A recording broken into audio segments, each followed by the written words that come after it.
well, hello there, my little darlings. Coffee Barbarian just dashing in here real quick to tell you about something I think might be of interest to you if you didn't watch DevStream 184 way back when, near the beginning of February, where they made an announcement. So we're going to get into it. The thing's on the screen. I don't know if you can read it. Anyway, if this video or any of my other videos tickle your fancy, could you tickle in return my like, comment and or sub button, and I will be fully appreciative to you. I may come around to your house and give you a smooch. I don't know, a handshake, something less intense. Anyway, I promise I won't make eye contact and make it weird, although I'm already making it weird. Anyway, let's get into this change that's coming up. So in DevStream 184, they made so many announcements. I did do a summary video if you want to go and watch that and update yourself. They were making announcements, but they also said they're going to make bigger announcements and more solid dates are going to be given for like the Technosite Coda, the new enemies that are coming in at the end of February. So they're going to do another DevStream on the 28th of February, I believe, and tell us more about these things that you see on the screen. Some of them that they announced have already been released, like Lavos Prime and all that stuff, the heirloom skin from Rhino. But as you can see here, they mentioned that Aura Formas are going to become Omni Formas, and I've been calling them Omnia Formas, so do excuse the intro and outro. I'm just going to be bothered to re-record it, okay? Omni Formas. Now, why is this important, you're asking me? Well, Aura Formas and Aura Forma blueprints are actually kind of hard to get hold of in the game, and they are limited use. They are limited. Once they turn into Omniformers, they're going to be so damn useful. I don't know what other limits they're going to apply to them, whether you can only have one per build, but we need to go into the details of why they're important and where we can get them from, because they have said that if you own Aura Forma blueprints and built Aura Formers that haven't been used, they will transform them into Omniformers when the update is finally released. I don't know whether that's going to actually happen. I'm guessing it will, and it's important because Omniformers are going to be a slight game changer for people with their different mod configurations, because we're going to get into it. I'm going to explain why, in case you're wondering. So firstly, this Aura Forma can literally only be used in your Aura slot on any of your mod configurations for your Warframe. And I don't know how this is going to work when they change into an Omniformer, because basically what will happen with the Omniformer is that you can use it in any slot, and I believe it's not just for your Warframe. I don't know if it's going to be Warframe limited, but if it's for weapons, don't know yet. But you can use anywhere, and it will make that polarity accept any other polarity. Now, I don't know if there's going to be a limit to each configuration that you see. So the problem has been that with configuration A, B, C, wherever you former an item, so if you use a normal former and put the Vaza in or whatever polarity in the top left slot where adaptation is, for example, that will translate over to all of your configs for this particular Warframe build, which is kind of irritating. If you want multiple different builds, you have to work around that former slot so you can get more mods in and fuse them up, etc. But the interesting thing is that if you get to the point of the game where you have a helminth and you have helminths your original Warframes and have their ability, which means you can then switch out, say we're looking at Trinity here, we can switch out her first ability for Hildren's Pillage, for example. If we apply that to config A when we're helminthing it onto her, it will not apply to config B or C, which means we can have different helminth abilities for different configurations. But the question has always been in my mind, what's the point? Because you're then sort of still limited with your mod configurations due to that one former polarity translating over all of your configurations. So if you wanted totally different former builds, you had to build a second Warframe or primed version. Do you see where I'm going with this? When we have these Aura Formers translating into Omniformers, and we put that Omniformer in configuration A, because any polarity can go in it, and that translates over to configuration B and C, that just means you can put any other mod in that slot and not worry about what polarity it is. Can you see? It's going to make, I think, a huge difference. And because Aura Formers and Aura Former blueprints are hard to get hold of unless you're happy to splash the cash and buy them for platinum from the market, I think they're about 80 plat each, not even for a bundle of 3. They do get rewarded from various events sometimes, but they're not like an obvious, like, oh, I'm just getting Aura Forma blueprints and Aura Formas dropping all over the place. No. It's not like you can go and do a Void Relic mission and grab them. I don't know, maybe they'll introduce them into Void Relics. Who knows what they'll tell us on the 28th of February or beyond.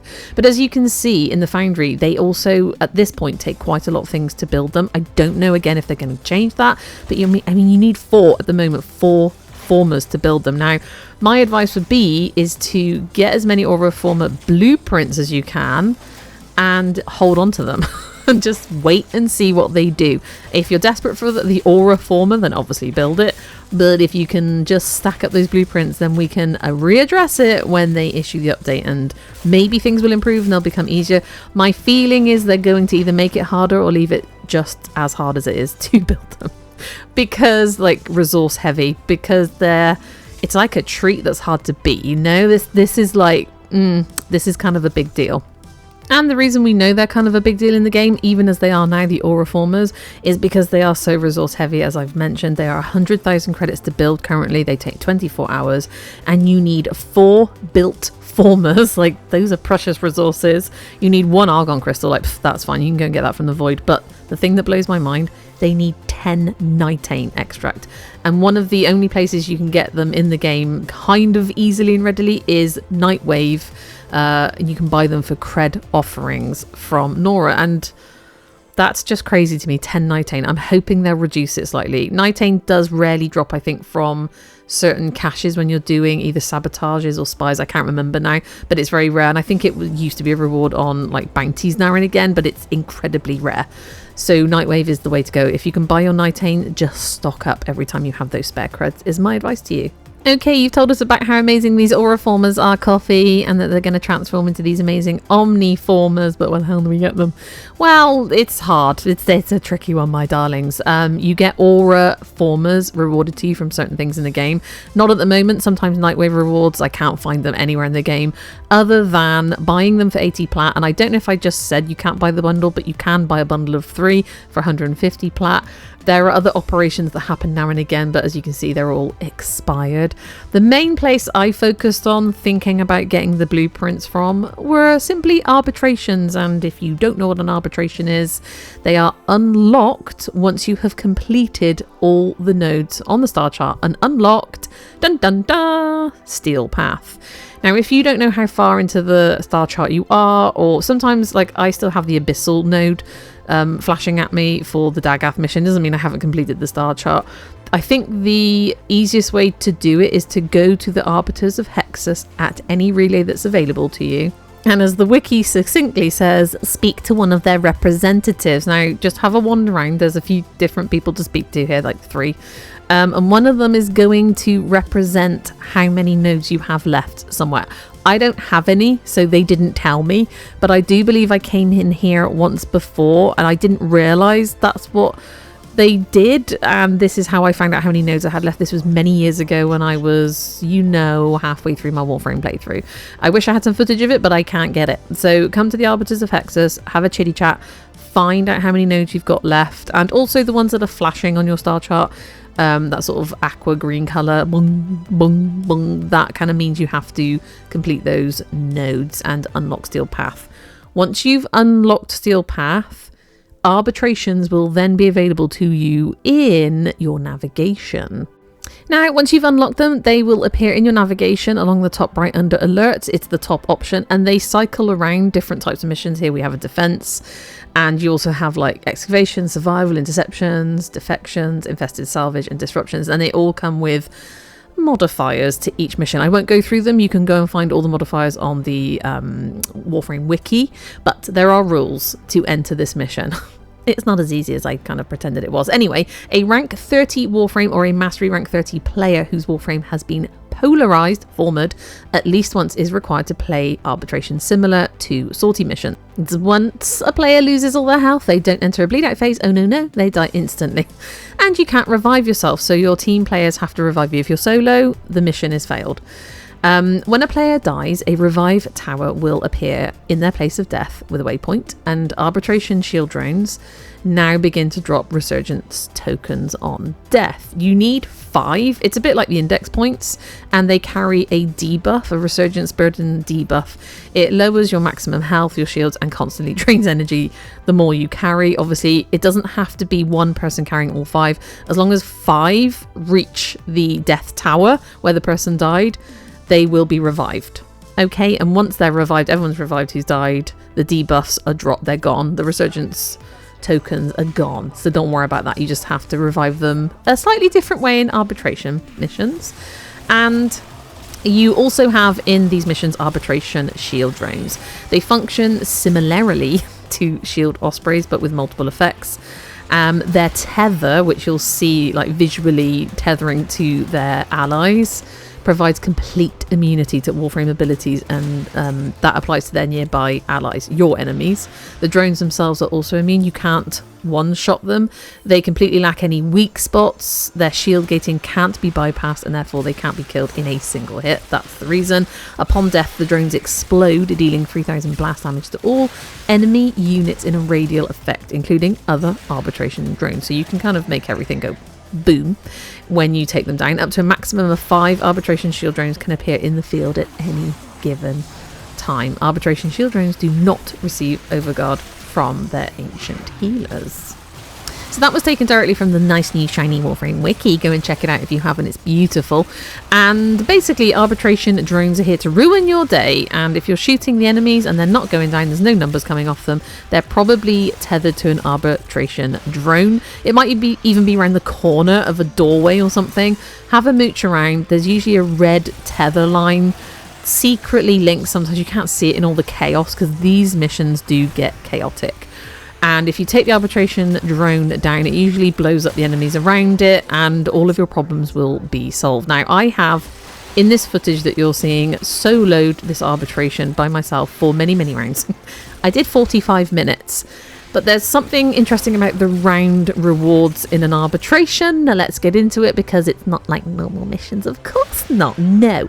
So rewards are actually on an A, B, B, and then C rotation. So you don't get to the C rotation until the 5th round. Now, the Forma blueprints do have a chance of dropping. It's 1% on the A rotations, which is round 1 and 2, and then 2% on the B rotations, which is round 3 and 4, and then it's 4.5% chance of dropping on rotation C, which is the 5th, 6th, 7th, 8th round. So I stayed in for 45 minutes. I believe that is about 8 or 9 rounds. So that is AA, BB, and then we're on CC, C. So we're talking the 4th or 5th C rotation. That is when the Forma blueprint dropped for me. It was fine though, because I came as Dante, and if you have a good Dante build and you keep up that overguard, nothing in this mission is going to really ruin your day. And I dropped out my Stalker Helper, my crew member, my tougher crew member that I've now finally got from ranking up my intrinsics on my Railjack, and honestly, I had a blast. I really enjoyed this. Now I've got my Tenet Glaxian in tow. That tends to slow the enemies down nicely so that I can incarnate my Latum. I don't have any other real main incarnate weapons. I don't like Diviri. Don't come for me. And but between my Tenet Glaxian and my Latum, as you can see, we got to that point where the Forma blueprint dropped, and I was very, very happy. I'm not saying it'll definitely drop for you, but if you want to get your hands on some Forma blueprints, this is the main way to do it. And if you're struggling, come and find my Discord, come and find me. I shall squeeze in some arbitrations. There are certain missions I prefer to do in arbitrations, like the survival. Obviously, you just got to keep an eye on your survival life support system. I don't really want to do excavations. The rewards are only given out every 2 completed digs instead of every 1, and it can be a little bit irritating. The defense is usually fine. Interception, don't mind doing those. Defection, infested salvage, yeah. Disruption, fine, but the survival and defenses are normally my favorites to do. And I should mention there are bonuses if you take the right equipment that it offers you at the beginning. I don't know if you saw it. So we've got a 300% ability strength bonus on a specific Warframe, a plus 500 health bonus, and a plus 300% damage bonus to a random Warframe, and 3 weapons for each alert. The affected Warframe and weapon change from one player to another. For example, one player could be given bonuses for playing with Excalibur and or Escana, while another player at the same time can be given bonuses for playing with Mag and or Bratton, for example. These are the examples they've put on the Warframe wiki. I'm literally reading it off there because it's such a beautiful website. I love it. The bonuses can also be applied for Warframes and weapons the player does not own. That's interesting, isn't it? And bonuses also apply to any variants the Warframe or weapon may have, like a Prime or Syndicate version. So there you go, my darlings. I'm just buzzing in and buzzing straight back off, and now my work here is done. I just wanted to give you the heads up about Forma blueprints and the changes potentially coming to them in the next update that hopefully will be announced on the 28th of Feb. Let's cross all of our fingers and toes, and between us, hopefully good things are coming our way. We have been so very patient for these Technosite coders, these new enemies and the new weapons and the everything coming from the Holvania 1999 update. And there are so many other things, and I'm going to bring you more videos. I've got so much more going on, not just Warframe. Go and check out all my other playthroughs. I have got so much in my library, guys. It's getting out of hand. I am here with my meandering commentary to bore you into submission. Just come and watch my videos, okay? And come and hang out with us in the Discord. You're more than welcome. And thank you to my YouTube members, my darlings. That is Ayaka Anomalous, Hammy, Hamdelf, Seawolfx UK, Caffeine Encrypted, Lumi Light, Cybress, Miss Rosie Dover, Paper Coder Gaming, Christian Baku, Digital Virus 20, and our newest member, Karnov. Thanks, guys, for your support. In the meantime, thank you so much for being here. I really do hope to see you again in the next one, no matter what it may be. But in the meantime, you take care now, and goodbye.